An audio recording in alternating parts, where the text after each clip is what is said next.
On the story, I'm joined by political analyst Busisiwe Khaba from Northwest University. Thanks so much for your time on SABC News.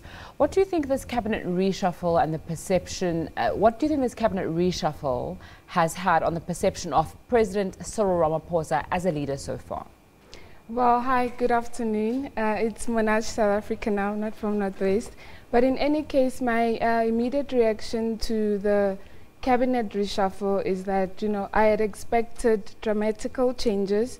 This was an opportunity or missed opportunity to actually also reduce the cabinet. In his State of Nation address, he had said that he would do so, and he did not do that, which I think was very unfortunate. And also the retaining of underperforming ministers, I think that is, very... It speaks against to the principles that Ramaphosa stands for as what he has presented with the narrative of a new dawn. So I think that, it's quite disappointing to also see that Thabile Dlamini survived, actually.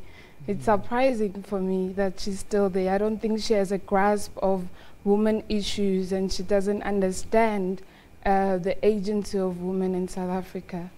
Let's take a look at a department like Mineral Resources. We're seeing Minister Mosebenzi Zwane removed and Gwede Mantashe being put in there. We know that he's got a union background and also his background as SG of the African National Congress.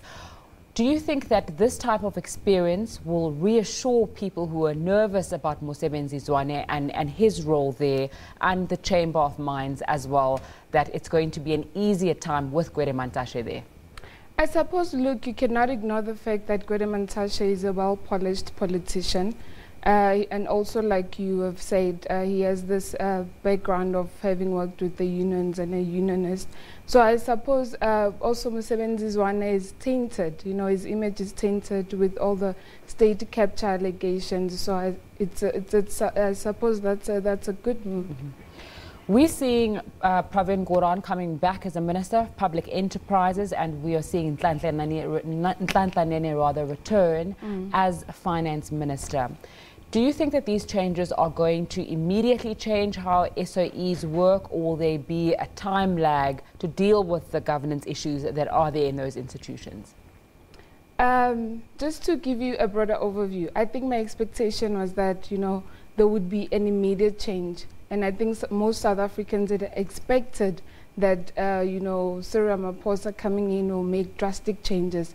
But what we see now is that he's just, changing different people to different portfolios. And I'm not sure if that actually inspires investor confidence. Apparently, the rand is doing well, so that is good in terms of the finance ministry. And I mean, Nhlanhla Nene has been there before.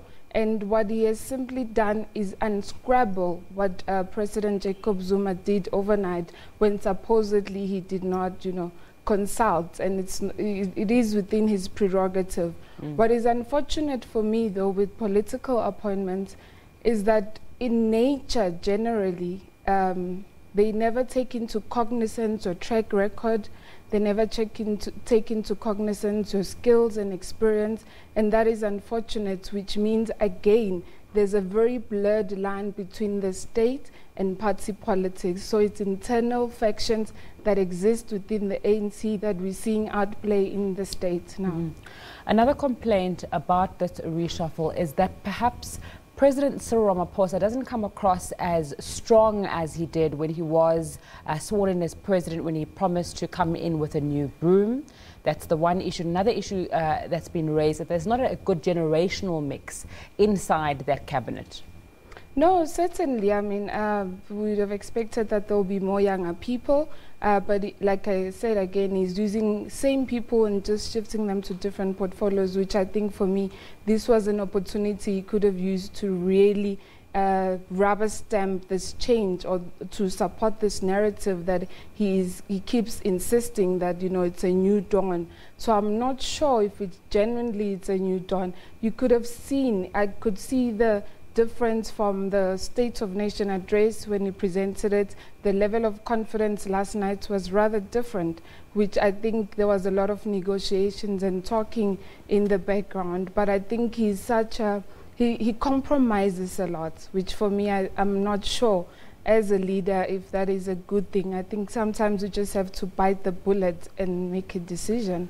I think the issue that has been raised when it comes to this cabinet is that Cyril Ramaphosa did not just wake up and become president. He has to consult with many people. That was a complaint before. So in a way, he can't just do whatever he wants. He needs to consult and make sure that everyone is included.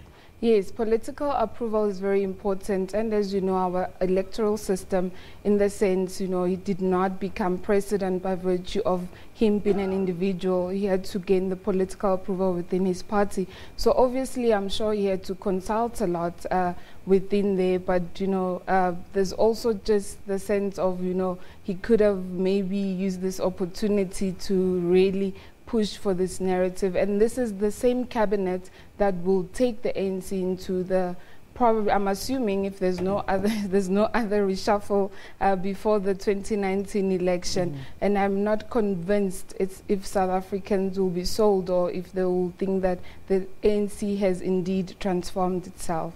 Busisiwe Khaba from Monash University, thanks so much for your time on SABC Business News.